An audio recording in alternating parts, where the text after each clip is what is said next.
เอาดูนะเอาไปจะได้ตัวไหนหน่อยเห็นไหมเอาดูนะแม่เจ๊จังไง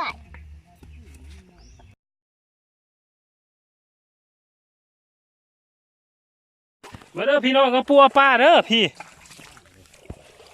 เอาข่าวมาดักนี่ผมไปเอาไหนคุณน้อง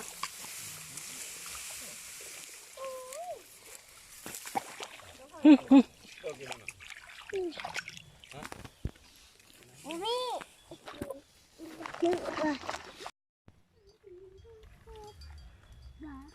ตำกินแดงมาเอาโดด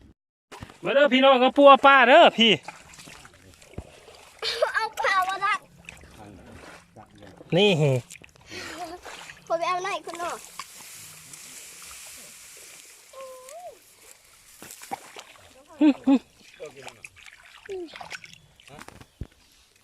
นี่ตัวใหญ่เกิน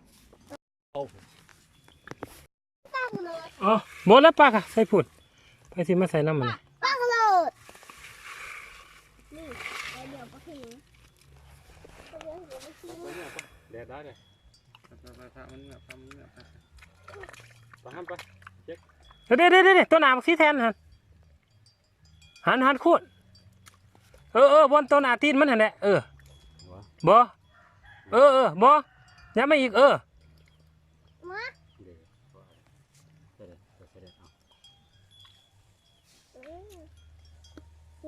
บ่ยังจะหมุนเลยเว้ย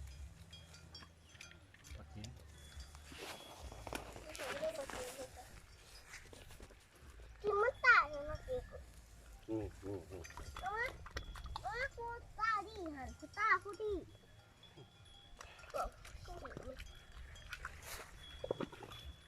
เนี่ยจับดีอยู่บุ้ย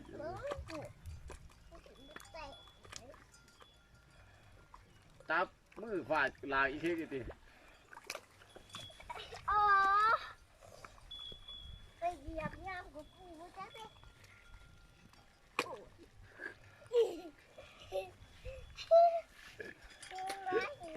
เดือดมันแห้งไอ้พี่นะกระบี่แถวพี่ว่า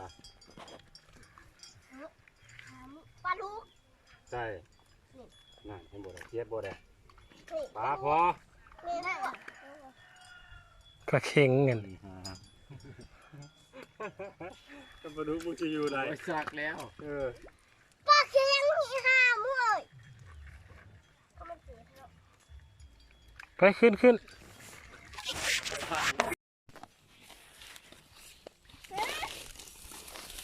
ระวังจะเหยียบต้นเขาเด้อเอามองไว้นะนี่ทุกตั้งสัญจรไงเดี๋ยวปลาคอเด้ปิ้งอะไรกันปลาคอพี่น้องเลยนี่อ้าวโอ้ยมันเข่าหูเขาเอานี่ตัวนึงคนตัวนี้2 ตัวเอาที่แทนเอาของมาทำ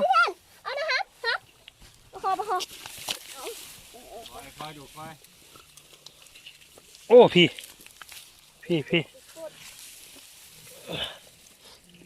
หาบังคักๆเลยอยู่อันนั้นขุดเนี่ยมันเป็นไซโอเคหรอแถวนั้นแหละน่ะ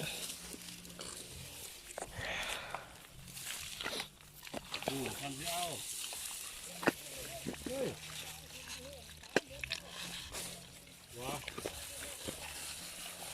เป็นไซเหรอนี่มาไม่สองเห็นบ่ปิ่งมันลงหูเหรอเดี๋ยวลงหูอีกทีโชกเอานะมือหน่อยนี่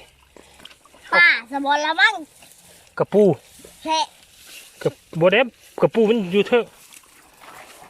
หลานกระปูอีกเนาะเด็กสิเธอเหรอเอากระปู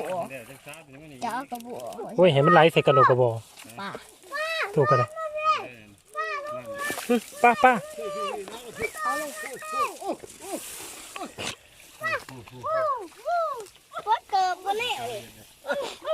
ป้าเขาปล่อยดอบเนาะขึ้นได้นั่งตัวนังเลยเขียวเห็บตัวนังใช่พี่ใกล้ๆเดิมป้าม้วนเอาบวกเลยเฮ้ยตาย มัวเอาเลยที่ทหาร โอ้ยดีเลยบอก ทำยังไงเนี่ยเก็บเอาเรื่องป่าน้ำเรื่องมันเบื่อเก็บกระเช็คบ่ไงอย่างมันเจ็ดเลยคุณ อืม